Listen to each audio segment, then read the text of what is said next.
नमस्कार, बिहार तक देख रहे हैं आप। मैं हूं आपके साथ अनिकेत कुमार और इस वक्त हमारे साथ बिहार आज तक के संपादक सुजीत झा सर हैं और हम सुजीत झा सर से आज बातचीत करेंगे हाजीपुर लोकसभा सीट को लेकर।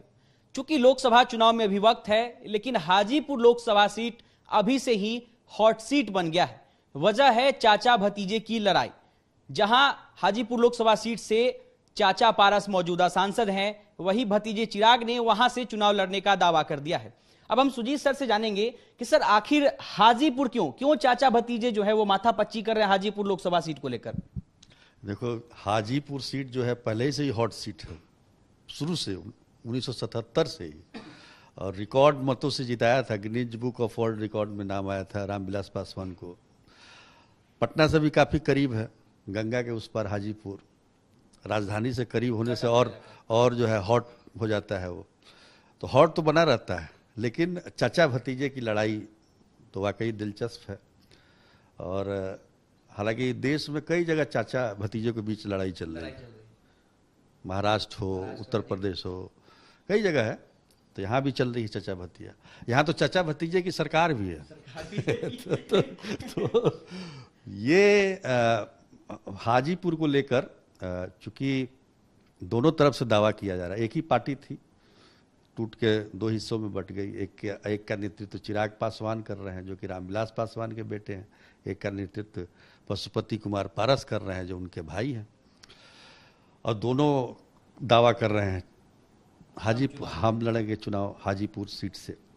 तो ये एक विकट समस्या है, खासतौर पर देखा जाए तो दोनों जो भले ही दल अलग अलग हैं, मूल तो एक ही जगह है, ओरिजिन एक ही है, रामविलास पासवान है, और बीजेपी के साथ हैं दोनों। ये भी नहीं है कि एक दूसरे दोनों एनडीए में हैं। तो कौन भाई, कोई एक ही लड़ेगा ना एनडीए से। अगर एक कोई चला जाए महागठबंधन में तो वहां से लड़ सकता है, फिर दोनों लड़ हाँ, चाचा भतीजे की लड़ाई, और दोनों लड़ जाएंगे फिर। तो कई संभावनाओं से इनकार राजनीति में नहीं किया जा सकता, लेकिन दावा करने की बात कि किसका दावा पुख्ता है। अब पशुपति कुमार पारस को लीजिए, 2019 में उनको जब टिकट दिया गया तो वो चुनाव लड़ने के लिए वहाँ तैयार नहीं थे। वहाँ वो कह रहे थे कि हमको कहाँ लोकसभा भेज रहे, हम यहाँ पर मंत्री थे, वो पशुपालन मंत्री बिहार सरकार में, नीतीश कुमार की सरकार में। तो मंत्री पद छोड़ के कहाँ चुनाव लड़ने जाए, सांसद का चुनाव लड़। तो उन्होंने सार्वजनिक तौर पर मंच से भी कहा कि भाई हमको जबरदस्ती चुनाव लड़ाया जा रहा है, और वो भी नॉमिनेशन वाले दिन। सब लोगों ने कहा भाई क्या कह रहे हैं, तो पहले ही दिन चुनाव हार गए। लेकिन जब रिजल्ट आया, 2 लाख से भी ज़्यादा मतों से जीते थे पशुपति कुमार पारस। और चिराग पासवान तो 2 बार से जमुई का नेतृत्व कर रहे हैं, 2014 में, 2019 में भी। तो अब सवाल है कि विरासत कौन संभालेगा। वो असली सीट तो रामविलास पासवान की है, 1977 से लगातार उस पर एक आध बार छोड़ दिया जाए, एक बार वो नहीं लड़े थे वहाँ से, लेकिन अक्सर वो वहीं से चुनाव लड़ते रहे। पशुपति कुमार पारस का कहना है कि 2019 में हमारे बड़े भाई ने, यानी कि रामविलास पासवान ने, अपनी हाजीपुर की सीट मुझे विरासत के तौर पर सौंप दी है।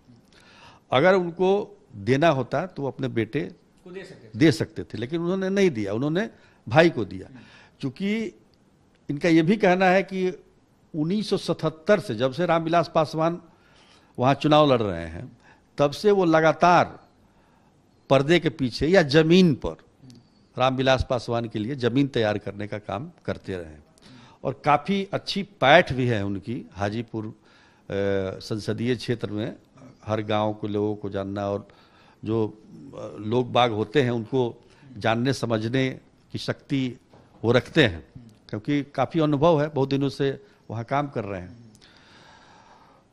चिराग पासवान रामविलास पासवान के बेटे हैं, तो विरासत में तो यही परंपरा देखी जाती है कि बाप का जो है बेटे को मिलता है, कभी भाई को मिला नहीं है। राजगद्दी भी जब मिलती थी, राजा महाराजा का जब दौर था, तो उस समय भी जो है वो बेटे को ही राजगद्दी बनाया जाता था। तो एक उनका ये दावा है। बीजेपी ये चाहती है कि दोनों के बीच समझौता हो जाए, या दोनों नहीं होता है तो एक कहीं कम से कम हम में मर्ज कर जाए। ये भी एक चल रहा है कि बीजेपी में एक मर्ज कर जाए, एक पार्टी रहे। अब बैठक चल रही है एनडीए की, उसमें दोनों शामिल हैं, प्रधानमंत्री सामने रहेंगे, सामने है तो बहुत कुछ उसका सॉल्यूशन निकलेगा। लेकिन जहां तक दावा करने का सवाल है तो दो तरह से इसको देखने की जरूरत है। एक तो पशुपति कुमार पारस, ठीक है, वहाँ 77 से काम कर रहे हैं, लेकिन ये क्या है ना, ये नया दौर है। अब चुनाव भी पुरानी परंपराओं के अनुसार नहीं हो रहे हैं। अब ट्विटर, सोशल मीडिया तमाम, इसमें जो है चिराग पासवान आगे हैं, और चिराग पासवान की फैन फॉलोइंग भी ज़्यादा है। वो जहाँ भी हाजीपुर में भी जाते हैं तो वहाँ भीड़ बहुत ज़्यादा भीड़ लग जाती है, लोग देखने के लिए आते हैं। वो अट्रैक्शन उनमें पशुपति कुमार पारस में नहीं है। फ्रैंकली मतलब अगर कहा जाए, विश्लेषण की बात हो तो वो चीज़ नहीं है। दूसरी बात क्या है कि जनाधार किसके पास है। तो जनाधार की जहाँ तक बात करें तो हमें दो तरह से देखना पड़ेगा। एक तो जो विधानसभा का चुनाव हुआ था 2020 में, तो अकेले एलजेपी ने चुनाव लड़ा था। उस समय दोनों चचा भतीजा एक ही साथी थे। तो उस समय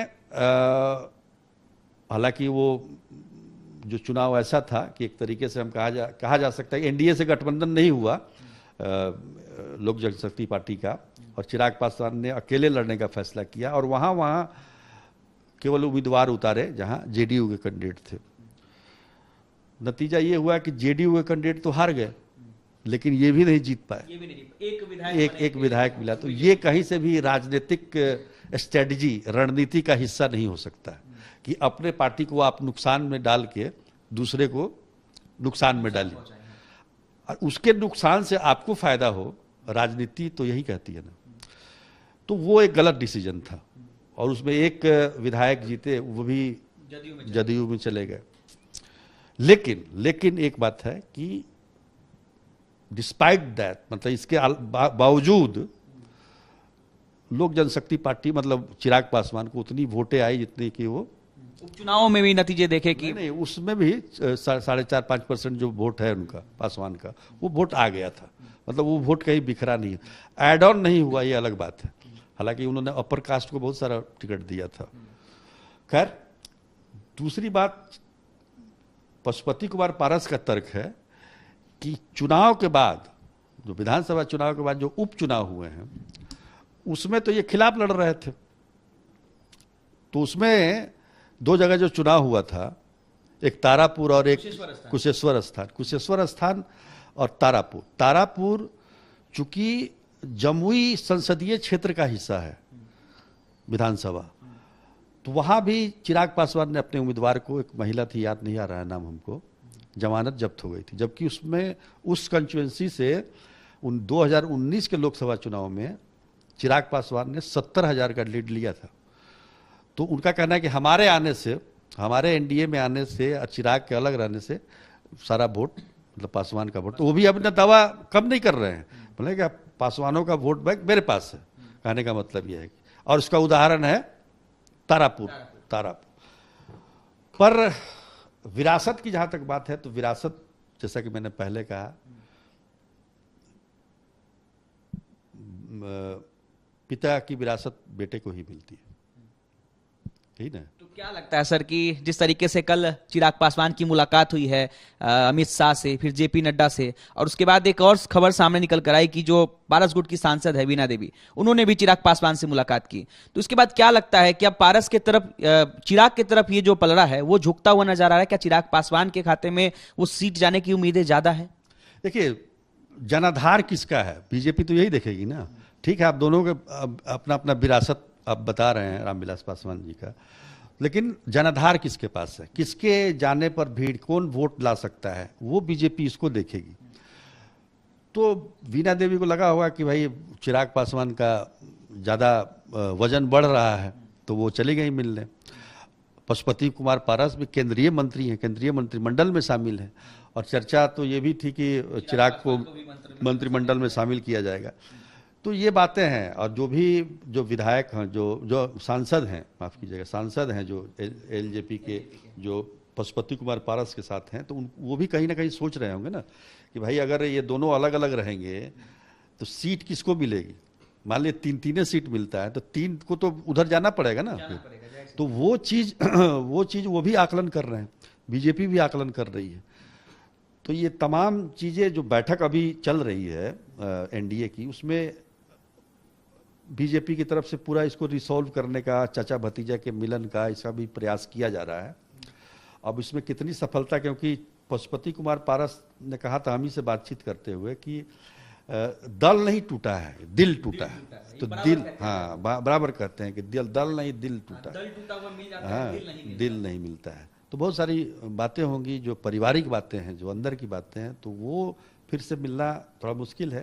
तो बीजेपी इसको कैसे इस गुत्थी को सुलझाती है, ये देखना काफ़ी दिलचस्प होगा। लेकिन एक बात और कहना जरूरी है कि दोनों के बयान पर गौर करने की जरूरत है। अब चिराग पासवान का कहना है कि हाजीपुर सीट हमारी पार्टी लड़ेगी। उन्होंने कभी नहीं कहा कि मैं लड़ूंगा, उन्होंने कहा कि हमारी पार्टी लड़ेगी। अब कौन लड़ेगा, दूसरा कोई लड़ेगा, इसका मतलब यही होगा, या वो भी लड़ सकते हैं, लेकिन उन्होंने अपने बारे में कभी नहीं कहा। लेकिन पशुपति कुमार पारस कहना है कि हाजीपुर सीट मैं लड़ूंगा, मतलब मैं खुद लड़ूं। हाँ, क्योंकि वो सांसद भी हैं वहां के ना, तो उनका तो लड़ना मतलब उनका तो लाजमी है कि वो सिटिंग एमपी हैं। अब वो कह रहे हैं कि हमारी पार्टी लड़ेगी। अब पार्टी से कौन लड़ सकता है, ये भी एक बड़ा सवाल है, क्योंकि चेहरा जो चाहिए जिस तरीके का हाजीपुर सीट के लिए, तो वो तो एकदम एक सीट हो, या जैसे गांधी परिवार का सीट रायबरेली, अमेठी, उसी टाइप से रामविलास पासवान का एक तरह से वो हाजी परिवार के ही सदस्य को ही लड़ना पड़ेगा। तो कौन लड़ सकता है? हो सकता है कि चिराग की माँ हो। तो बहुत सारी बातें हैं, अभी तो इस पर बहुत सारा विश्लेषण होना बाकी है। लेकिन एक बात जरूर है कि महागठबंधन को इस ऐसे चेहरे का कोई काट मिल नहीं रहा है उधर हाजीपुर में। अब एक जो आरजेडी से लड़े थे शिवचंद्र राम, वो हैं, उससे पहले रमई राम हुआ करते थे, लेकिन कभी जीत नहीं पाए। तो महागठबंधन में तो पूरा मैदान खाली है। तो सीट अगर चाचा भतीजा को लड़ना है तो दोनों आमने सामने भी लड़ सकते हैं। लेकिन चूंकि अभी बैठक चल रही है, बहुत सारी बातें अभी होनी है, देखिए। लेकिन हाजीपुर सीट जो है वो हॉट सीट बन गया है। एक छोटा सवाल और है मेरे मन में कि अगर चिराग पासवान को मान के चलते हैं कि अगर हाजीपुर की सीट नहीं मिलती है तो वो तो जमुई से लड़ लेंगे, क्योंकि वहां के वो मौजूदा सांसद हैं। अगर पारस को वो सीट नहीं मिलती है तो वो कहां जाएंगे सर? देखिए, जमुई वो जा नहीं रहे हैं। वो मैंने सुना है कि जमुई में 2 टर्म रहे वो, और तो जमुई उनको जाना चाहिए, लेकिन जमुई नहीं जा रहे हैं। तो कहाँ जाएंगे भाई? हाजीपुर न जाएंगे? मतलब दोनों क्लिक करो या मरो की स्थिति हाजीपुर ही हो गई है। बिल्कुल, तो वही हम कह रहे हैं। क्योंकि अगर मान लीजिए उनको वहां से नहीं लड़ना होता, हाजीपुर से जमुई से लड़ना होता, तो वहां का दौरा करते। वहाँ यही समझ में आ रहा है कि उतना पहले जैसा जितना जाते थे उतना नहीं जाते। हाजीपुर में ही सारे कार्यक्रम वो अपने सारे कार्यक्रम कर रहे हैं। तो इससे लगता है कि हाजीपुर से, हालांकि दोनों सेंटिमेंटल तरीके से जुड़े हुए हैं, उस सीट को लेकर सेंटिमेंटल है। तो निश्चित तौर पर अगर ये बात होती है तो बीजेपी को कोई रास्ता निकालना पड़ेगा। हमने तो ये भी सुना है, हो सकता है कि इस चीज़ से निकलने के लिए पशुपति कुमार पारस को कहीं राज्यसभा ना भेज दिया जाए, उस रास्ते भी जा सकते हैं। बीजेपी ये भी तरीका निकाल सकती है। तो चलिए, कई रास्ते हैं जो कि सामने देखने को मिल सकते हैं, क्योंकि लोकसभा चुनाव में अभी वक्त है। लेकिन हाजीपुर लोकसभा सीट वो पहली सीट बनी है बिहार की 40 लोकसभा सीट में से, जिस पर अभी से ही गहमा गहमी जो है वो लगातार बढ़ गई है। और ऐसे में चाचा पारस और भतीजा चिराग अभी से ही वहां पर दावा ठोकने लगे हैं, और दोनों के लिए करो या मरो जैसी स्थिति हाजीपुर में ही होने वाली है। बहरहाल आने वाले समय में देखना वाकई दिलचस्प होगा कि आखिर उस सीट से कौन चुनाव लड़ता है। क्या चिराग के पासवान उस सीट से चुनाव लड़ते हैं, या फिर मौजूदा सांसद पशुपति पारस ही उस सीट पर बरकरार रहेंगे? तब तक के लिए धन्यवाद।